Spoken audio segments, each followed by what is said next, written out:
Alors j'ai dit, Seigneur, je te laisse faire. Ça peut me faire mal, mais je te laisse faire. Je peux ne pas comprendre, mais je te laisse faire. Prends les devants. Parce que de toutes les façons, de toutes les façons, je sais que tu m'emmèneras jusqu'à destination. Mes vies, j'espère que vous allez bien. Alors, j'avoue que j'aurais bien souhaité que pour ma deuxième vidéo YouTube, ça soit quelque chose de plus euh, qualitatif. Mais je pense que le message que j'ai à passer est plus important que la qualité aujourd'hui. Et je sais qu'avec le temps, je vais changer de matériel, que ça sera mieux. J'ai cru vraiment que j'allais perdre ma carte de séjour.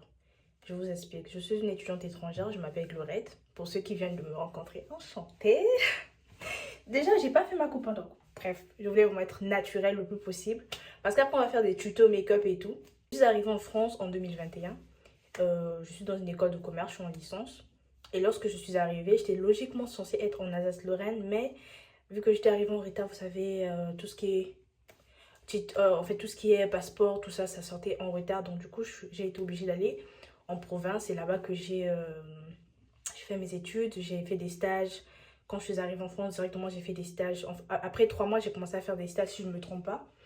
Et après, à faire ma licence. J'ai fait mon BTS, voilà. J'ai fait mon BTS. Et l'année d'après, où je devais commencer ma licence, bah, mon entreprise avait fermé ses portes. Et j'étais en plein milieu de l'année.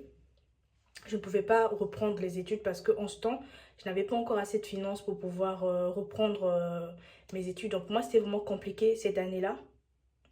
Et ensuite, j'ai décidé que j'allais travailler, j'allais épargner. Et sachant que quand tu es étudiante étrangère, c'est difficile de renouveler après, tu vois. Et cette année-là, je ne savais pas quoi faire.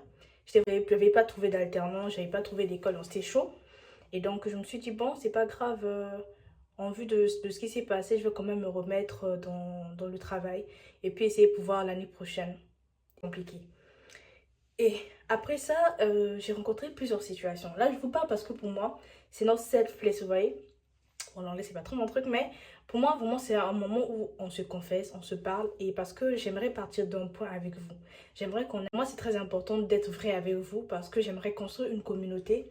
Et j'aimerais vraiment qu'on s'établisse des... cette année-là, j'avais beaucoup perdu espoir, vous voyez. C'était la première fois de ma vie que j'ai abandonné. J'ai abandonné parce que j'avais vraiment fait un burn-out.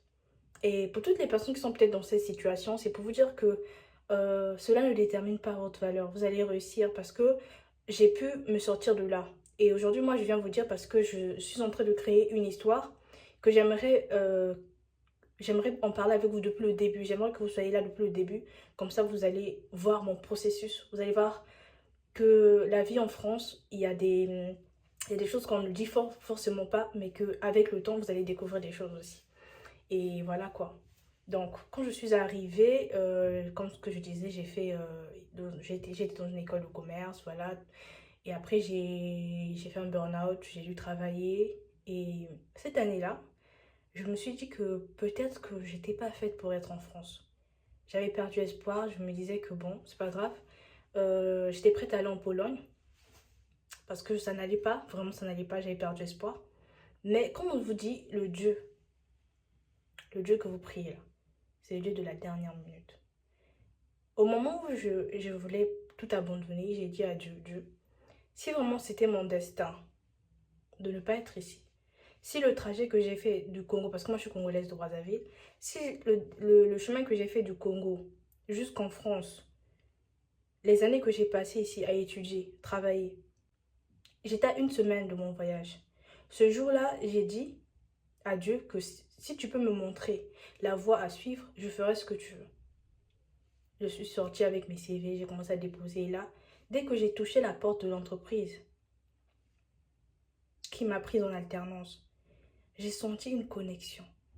Je sentais que Dieu était dans ce projet en fait. Le même jour, j'ai signé mon contrat. J'ai changé mes papiers. J'ai fait tout ce qu'il fallait comme démarche administrative, les justificatifs, tout ça.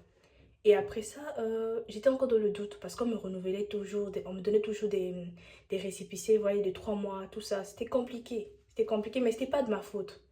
Et après ça, vraiment, je me disais que peut-être que ça n'allait pas le faire. Mais je gardais quand même l'espoir parce que, vous voyez, je suis pas ce genre de femme qui se décourage vite. Même si c'est vrai que cette année-là, j'étais vraiment en burn-out. Et après ça, j'ai repris les cours. J'ai repris les cours. Petit à petit, j'avançais, je reprenais ma vie en main. Et il y a quelques mois, on m'a donné un séjour. Vous voyez, c'était plus des 3 mois, des 2 mois, c'était mettons un long séjour. Et je vous jure que ce jour-là, j'ai pleuré. J'ai pleuré parce que je m'étais dit que la seule personne qui avait cru en moi en ce moment, c'était moi-même. Ainsi que mes parents, etc. Après, je vous parlerai d'autres histoires. Mais là, c'est vraiment pour vous dire qu'en ce temps-là, j'étais vraiment focus sur moi. J'avais confiance en moi. Je savais que même si ça allait prendre du temps, ça allait le faire parce que dans ce moment-là, j'avais personne autour de moi et la seule personne en qui je pouvais croire, c'était moi. C'est pour vous dire que des fois, quand vous vivez certaines circonstances dans vos vies, apprenez à faire confiance en vous. Croyez en vous, croyez en ce que vous pouvez faire, vos compétences. Des fois, vous pouvez arriver à un moment où personne ne croit en vous. Personne ne croit en ce que vous pouvez faire. Mais lorsque vous avez la foi et la confirmation que vous allez faire quelque chose de grand, croyez-moi que vous allez le faire. Ne soyez jamais négatif sur votre propre vie. Croyez en vous. Je vous jure que ça m'a beaucoup sauvée cette année-là. Je vais vous mettre ça en grand là. On m'a donné, on m'a envoyé un message à la préfecture comme quoi ma carte était disponible. Et c'est pour te dire que aujourd'hui, je suis tellement contente. Je suis tellement contente parce que ça a été vraiment une période très difficile pour moi. Et puis ça, c'est plus pour ceux qui sont en France. Je pense que vous pouvez comprendre un peu de quoi est-ce que je parle. Mais pour ceux qui sont encore au pays et tout, et que vous venez, sachez que des fois, ça peut arriver que vous faites une année de césure. Mais de toute façon, les gens stressent pour cette histoire. C'est normal. Mais c'est aussi important de savoir que vous pouvez encore renouveler. Ça ne veut pas dire que parce que vous avez fait une année de séjour, ça veut dire que vous allez plus renouveler vos cartes de séjour. Moi, j'ai réussi à le faire. Je suis persuadée qu'avec Dieu, avec la confiance en toi, avec tout ce que tu te donnes, le Dieu que tu pries va t'aider à réaliser tes objectifs. Donc vraiment, je viens vers vous pour vous dire que je viens vous témoigner, confession, parce qu'on est une équipe.